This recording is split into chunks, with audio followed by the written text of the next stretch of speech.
Elon மஸ்கினுடைய நிறுவனம் தற்பொழுது ஏர்டெலோட கைகோர்த்திருக்காங்க.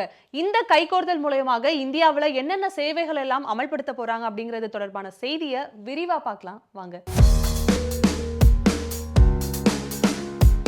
அமெரிக்காவில் புதிதாக ட்ரம்பினுடைய அரசின் கீழே டாஜ்னு சொல்லக்கூடிய ஒரு அமைப்பு ஒன்று செயல்பட்டு வருது.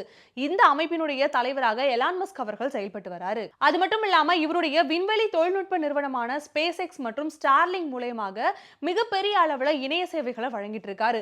இந்த சேவையை இந்தியாவிலும் கொடுக்கணும் அப்படின்னு சொல்லி எலான் மஸ்க் அவர்கள் ஒரு விண்ணப்பத்தை கொடுத்திருந்தாரு.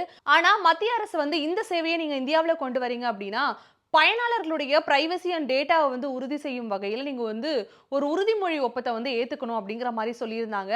ஆனா எலான் மஸ்க் என்ன பண்ணியிருந்தார் அப்படின்னா இது எதுவுமே சொல்லாம கொஞ்ச நாள் மௌனம் காத்திருந்தார் அப்படின்னே சொல்லலாம். இந்த மௌனம் எல்லாமே கலைஞ்சு போன மாசத்துல என்ன பண்ணியிருந்தார் அப்படின்னா சரி நான் ஏத்துக்கிறேன் அப்படிங்கிற மாதிரி இந்த ஒப்பந்தத்திலையுமே இவர் கையெழுத்தும் இட்டு இருந்தாரு. இந்த நிலையில தான் எலான் மஸ்க் அவர்கள் அவருடைய முதல் ஒப்பந்தத்தை ஏர்டெலோட போட்டிருக்காரு. அது மட்டும் இல்லாம செயற்கைக்கோள் இணைய சேவையை ஏர்டெல் மூலமா இந்தியாவிலுமே அறிமுகப்படுத்த போறாங்க அப்படிங்கிற மாதிரி ஏர்டெலே அபிஷியலா இந்த விஷயத்தை அனௌன்ஸும் பண்ணியிருக்காங்க.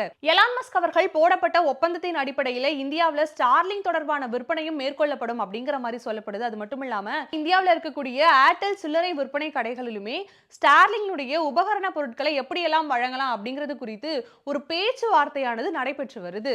எலான் மஸ்கினுடைய நிறுவனம் ஏர்டெலோட கைகுலுக்கி இருக்க இந்த டீல் தற்பொழுது இந்தியா முழுவதுமே வரவேற்கவும் தொடங்கி இருக்கு.